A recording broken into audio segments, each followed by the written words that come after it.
for the last 100 years or so, during the Uncle Sam age or during the capitalist system or the industrial age, humans were seen as part of the machinery. They were just seen as a spoke in the wheel. The system was designed to dehumanize workers, to get them to tune out of their God-given inner calling and simply get on with whatever task they have been assigned. As a result, many people forgot what it means to be humans. This is unbelievable. In the Western world, for example, this detuning from humanity was such to a great extent that now depression is now an epidemic that is killing millions of people per year. I mean, people are dying because there is no life in them. Can you believe that? I therefore thank God for the changes that's happening in the world right now. We are moving away from the industrial age. We are now entering the entrepreneurial age. What I mean is in the next few years, the majority of people are going to be self-employed. They're going to be entrepreneurs. They're going to be working in small teams. For example, maybe 10 years, 15 years, 30 years from now, when you move out, you're going to meet, the majority of people that you're going to meet will be entrepreneurs who are working from their homes and they're self-employed or they're working in a small team. So the revolution is here. And it starts with you rediscovering your humanity back. What I call unlocking your gifts again. You got to be able to unlock your gifts again. Yes, the future is about you doing what you're passionate about, what you love, and delivering amazing value, and then getting paid well for doing it. That is what the future is going to look like. But where does this start? Where do we start with this? This starts with us, because again, we are learning how do we get the most out of our gifts. For us to do that, there is a place we are supposed to start with, and that is the reason for this video. We got to start from the beginning. We got to go back to Genesis again and rediscover what it meant to be the original human.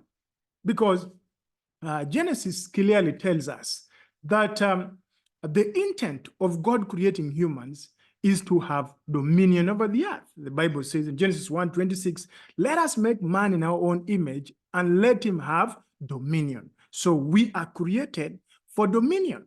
Now, there are two key things I want us to pick out from there, that God created us in his own image, and this will take us back to understand the process of creation. That the process of creation, we see God creating, basically he talked the other creation into existence. For example, he talked light into existence, he talked the darkness, he talked waters, he talked all this. And then after that, the second level is now when he started mixing these things to come up with creatures. We see out of the soil, God spoke and animals came, plants came, and then all kind of living things came out of the soil. And then after he talked the sea, and then out of the sea, we see all sea creatures came out of there. And then when we also spoke the firmament, and then the stars and the sun and all these things came out of there. But when he reached creating you, God did not use the same process. He didn't just say, okay, let man come out of the stars, let man come. No, that's not the process. When it reached man, and man is the name of the species that God created in his image. So man is man is Adam, that refers to humanity. So when he reached creating you and me, what did God do? God said now, the Bible says, let us, it was now a conversation. Let us make man in our own image. And then, of course, we see you being a two-part process. One was your body came out of the soil, and then you came out of this God. The real you came out of this God. But now, what is important for me, or why is this important? Because this tells us something. All of us as humans came out of this material called God. So all humans, no matter whether you are red or you're black or you're white or you're fat or what, we came out from this material called human. So I have an example here. Hopefully I will be able to see. I have, so you see, this is a small spoon. This is a spoon. And then I have another one here, another small one, but a little bit tall. Then I have a big one here. Still, this is still a spoon. I don't know, you'll tell me, oh, you know what? Said, oh, no, those are, no. But they are still spoons. These are big ones, no matter the issue. So I want to particularly have 3 of them. I think I got more, but I want to have this big one here, this big spoon, and then I want to have this tall one, and then I want to have this short one. Now, all of these, the 3 are spoons. In fact, I could have like 10 different ones. All of them are spoons, but different. The question now I ask you is, why is this guy different from this guy? I thought they are both spoons, actually. But why did the manufacturer design them differently? Why? Look at these 2 guys. Why did the manufacturer design these 2 guys? Why is this guy so long, thin, small here? Why is this guy like this? Why the difference? They're all spoons. They are made of the same material, but now we can see that the designs are different. This brings us to this issue, this one thing that I'm trying to put across, because we are talking about you unlocking your gift. So we can conclude quickly that the reason why these spoons are designed differently is simply because of one word, their function. The function of this one determined its design. The function of this one determined its design. The function of this one determined its design. In the world of ladles and spoons, there are different types, there are different designs, all the same material, but they are designed differently based on their function. So it is function that determines design. Let me leave that to sink. It is function that determines design. Function is basically what we refer to as your gifts. So we are all made from the same image. We are all made of the same material. Please, whether you are tall, whether you are short, whether you're fat, whether you're red or what, all those kind of, you are made from the same material. But the reason why you are designed differently, you are different. Why you are different? Why? And you know, you're the only one who is the way you are in the whole world. That's a scientific fact that is proven. There's nobody who's like you. Your fingerprints are unique. So the question is, why are you unique? Why are you different? The only logical explanation is because of your function. Your function determines your design. And you also have to understand that it is not this ladle here that determines its design. It found itself like this. So we cannot be able to ask this ladle, say, okay, you, what's your design? What's your design? It doesn't know. The same with you. You came to this world packaged, designed to function in a certain kind of way. That is why you talk the way you talk. That is why you look the way you look. That is why you have certain things that nobody, you desire the things you desire. You are designed differently. And so that difference is what informs your place on earth. That is what makes you rule, because you're supposed to rule. So this ladle, this guy is ruling in his place, whereas this guy is ruling. Just imagine you got me, you came to my home, and then I served you this for mixing sugar or for putting, and I gave you this guy. you will know that something's not right. Why? Because this guy doesn't rule in the world of mixing sugars. It is this guy who rules in that world. You get my point? So there is a place you are supposed to rule in. There is your area you're supposed to rule in. Now you must break off the mentality of the industrial age where you only saw yourself as part of being a spoke in the wheel, where you did not discover your unique identity. You did not discover who you are. Now today demands you to discover who you are and discover your function. Yes, there are 7. We are going to 8 billion function, 8 billion humans. Each one of us is different. If you convince me that your function is not necessary, cannot be able to give you money, then there's a problem with God. How would he send you here to do something that is irrelevant, that others don't need. Because some of us, we get to, oh, you see, no, to follow your passion, you may be broke, get what the market needs. No, the market needs your function. The reason why you are passionate about what you're passionate about, the reason why you are, because there is somebody who needs that thing. The designer, God is not a confused God. The designer of the our manufacturer designed us in such a way to meet needs of others. That's why we are different. So in the entrepreneurial age, going forward, it begins with you discovering your gift. Now, once you've discovered your gift, and that gift is that function, that thing, the thing that makes you different. All right, that's the area you're going to rule in. Those are the things that you're supposed to bring to the world. So once now you have discovered your gift, because again, that tells us how are we supposed to make use of our gifts? How do we maximize our? We begin by discovering it. You go to discover. Unfortunately, the majority of us, the majority of us have not discovered our gifts yet. The majority of us do not walk with this awareness that I am important, that they are relevant, that they carry something the world needs. We've not yet come to that point where we have convinced our own self that I was sent to this world with something the world needs, that I am important, that I am relevant, that I'm significant, that there is something of value that I bring forth to the table of the universe. Most of us have not understood that. And so it begins with that self-discovery, that revelation. Now, once you've discovered yourself, once you've discovered your gift, once you've discovered your area, once you've discovered this is going to be my station, this is my function, this is what makes me different. Now, once you've discovered that, you need to be able to take time and develop it. Not really taking time, but I would say to be intentional in developing it, to be intentional of obtaining mastery in that. You want to be able to do it in such a way that, you know what, it's like tying your shoes. You see, when you look at Tiger Woods when he's playing golf, man, the guy has been intentional in his area. He's so good.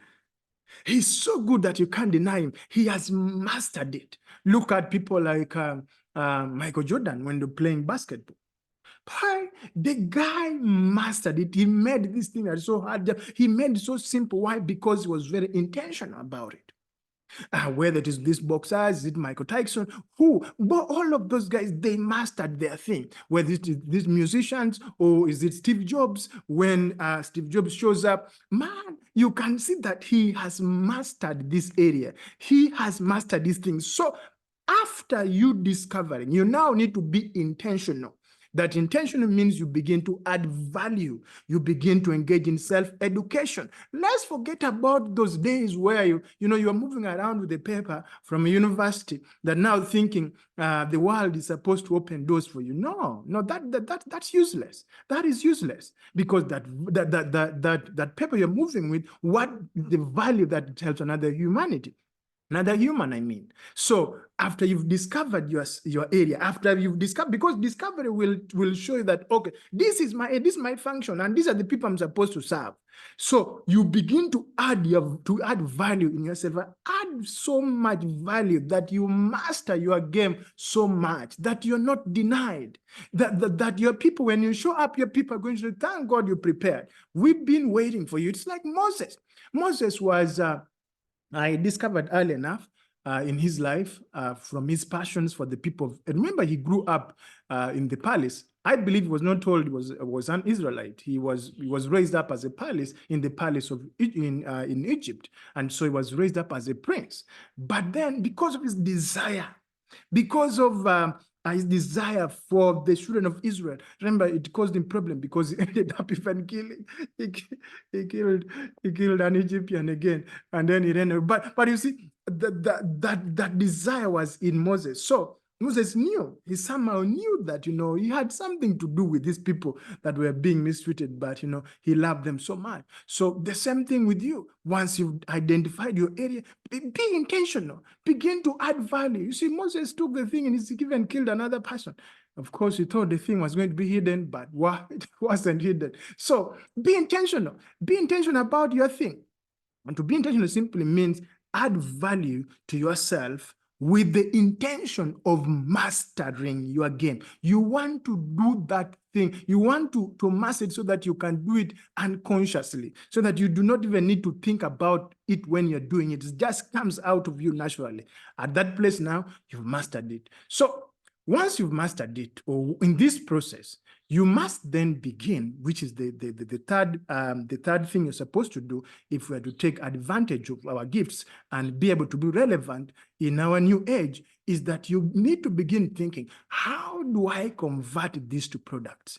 How do I convert this to services? How do I convert it? In our space of experts, and we call them offers. How do you convert them to offers? How do you convert this thing, this knowledge, this area, this thing that I've known, this thing I know how to do it? And who are the people who need it? Because those people who need it are going to need it through this package called a product, called a service. And so in our space, you need to begin looking at right away as you are developing, as you are mastering, as you are really becoming good in that area. You need to begin sharing with the world.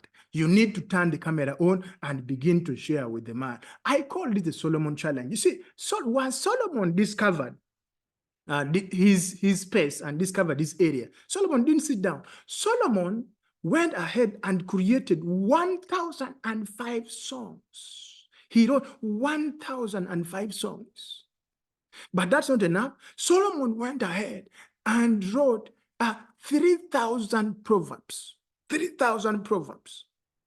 Rulership, management, what as a king, concerning things that his subjects go through everyday things. So in this process, it made Solomon so known, because in our time today, I would call it this way: Solomon made 1,005 YouTube videos, 1,005 YouTube videos. And then he made 3,000 posts on social media, be it Facebook, Instagram, 3,000. Now, I call this the Solomon Challenge. The first thing that you need to do the moment you started mastering your area is jump on the Solomon Challenge. Begin to be able to create content. Turn the camera on. If it is cooking, that you turn the camera on as you're cooking. And because now as you're mastering, as you're becoming good, share with the world. Turn the camera on. Don't lock yourself somewhere hidden. Turn the camera on and share with the world. Target to hit the Solomon Challenge. Can you be able to put 3,000 posts? Can you be able to make 1,005 videos? Now, once you do that, that is what we refer to as your gift products. Your gift. These are things you just give the world. They're of value. You give the world without expecting anything in return. You're not asking for their contacts. You're not doing anything. You are just adding value to your people. You are just adding value to this category of to the people that you're called. You are just serving them out of love, out of knowing that I'm important. I've been called to be able to liberate these people, just be able to serve them.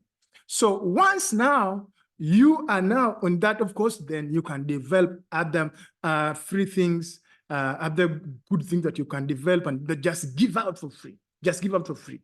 So that's the first product you want to be able to create. The second product is now you begin to think about, okay, how can I put products that convert? I put out 1,005 videos. I put up 3,000, written 3,000 posts on Facebook or on what? Now, definitely, believe me, by the time you do that, your people will have gathered. They would have gathered to listen to on YouTube. They would have gathered on this social. You would have gathered them. So then now begin to, okay, how do I convert? Of course, you do not wait for the 1,000. So set the process, set it rolling. Set yourself the next 5 years, what can you do? In the next 3 years, what can you do? In the next 10 years, can you just do them? In that, you're becoming better, you are learning more. And because by the time you do 1,005 videos on YouTube, believe me, you'd have mastered your area. Even when you do half of that, you'd have mastered that game so much. And then, you put up 2,000 posts on Facebook or what, you'll be good in that, automatic. So now begins. So your people you put out the gift product, which is the first product that you need to create, and then now begin to think about, okay, how do I convert? What are the products that I can convert, that I can use to turn these prospects, to turn these people who have gathered me, who have been following me, to turn them so that I can turn the relationship from just casual, from just what, now to transactional relationship. So you want to be able, that's when you write books. And so that second category is what we call your core product. So now you want to set a product that you're going to be known for in the world, that is going to begin whetting the appetite of your followers. So these are like books. You set up live events. You set up paid challenges. You are going to charge small, but these are products. It's just to convert the relationship. You're not going to make a lot of money from it. You'll be surprised. You'll give you a lot of money, but the target is not really to make a lot of money. It's just to be able to turn the relationship.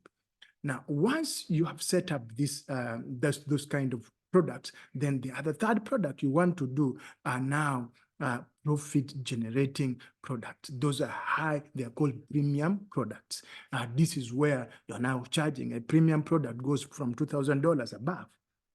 This is where now you really take, either you are showing people how to do the whole transformation, how to be able to, to achieve the thing that you've achieved, to be the person that you've been. That entire thing, you're going to get somebody with premium. You are getting somebody from point A, you're taking them to point B, you are transforming their life, you are producing this result. That is the level of premium products or premium offers. This is the third level of products you need to create. So now once you're creating all this transformation, people are being transformed, you are serving your area, you are solving that problem. Now they're talking about you. That's where the last category of products, which we call your retainer products. Your retainer products is now, okay, you want to be able to put them in a circle. Excuse me. Excuse me. Right. Okay, thank you. So now the fourth level of products is the retainer products. This is where you you produce the results. So what next? How do you continue to support them in a long term? How do they continue to be in your circle as they are benefiting from you? As maybe as a farmer, they are now continuing to learn. They are prosperous. They put their products and they produce in the market. They're killing it. But now, how do you continue to support them? It is not directly in line with what you are teaching, but it is a support in the journey, in their promised land. You bring in all different kind of things, and that works in a mastermind area where you set up masterminds, you set up inner circles. They're going to be with you for 10 years, for 20 years. They're paying every year to remain and learn from you. So that's the fourth. When you set up those 4 categories of products, now I'm not saying you set up 4 products, I'm talking about categories, because out of that you can create 8 products, you can create 10 products, but they feed each other. They are in an ecosystem. They are not standalone where this one is different, where this one. I see a lot of my coaches and consultants and trainers doing that kind of thing. They're out creating product, creating. So someone has like 30, this one is different from this one. Today they're talking, this one they're talking. That's not how it works. You have to serve your people, your niche, your area, and then create that ecosystem. So once you have the ecosystem, now you need to be able to really reach the third level, master exchanging that for money, selling it. You have to master selling it. So if you want to take advantage of our gift, these are the 4 things that we need to do. We have to discover ourselves and discover our gift. We have to then be able to develop in it and really obtain mastery in that area. And then we have to create an ecosystem of products, and then we have to really be able to exchange it for money. We have to master exchanging it for money. We have to master selling it. We have to master marketing it. Marketing and selling is that process of exchanging. Now that I have this product, how do I exchange it? How do I give it to somebody who has money and then both of us are happy? We have to master that. Once we master those 4 things, then I can guarantee us we are ready for the entrepreneurial age. We are ready to be able to blossom. We are ready to be able to blow the world apart. Discover yourself. This is where you discover your gift. Know that you are relevant. Know that there's an area where you're supposed to rule in. And yes, is this guy better than this guy? No. Okay. Is this guy looking better, looking more, he's more, what, is it? No, no, it's not better. Each one of them are supposed to be kings in their areas, in their function. What this guy can do, this guy cannot do. What this guy can do, this guy cannot do. So be that person. Master your area. Do not be intimidated by others. You have your function. And so after doing that, go ahead and develop yourself. Be intentional. And with your area, obtain mastery, and then create. Once you do that, be able to turn it into products and an ecosystem of products. And once you have the ecosystem of products, be able to freely exchange it. And guess what? You'll not just be a millionaire in US dollar, but you will be a fulfilled soul. You'll have accomplished your purpose. You'd have enjoyed. You are going to do that while doing anything that you want, whether it is serving God in whatever kind of way, you will be able to do it and not be able to manipulate people and all that thing that is happening out there today. So I hope you found this helpful. I look forward to the journey to make sure that we walk with you and have continuous conversation on these 4 different areas: discovery, mastery, creating a product ecosystem, and then marketing and selling. If we have that, if we can master those areas, we are good to go. I have this area, I call them the 4 DOS moves. These are DOS means D is discovery, O is obtaining mastery, C is converting them into an ecosystem, and then E is exchanging it. If we made these moves, if we can get, and my vision is to get 1 million kingdom trailblazers that will make these moves. Because once you make these moves, once you make these sweet moves, those, by the way, it's also a Portuguese word for sweet moves. If you can make these sweet moves, you're going to have a sweet life. Thank you, and I will see you in the next video.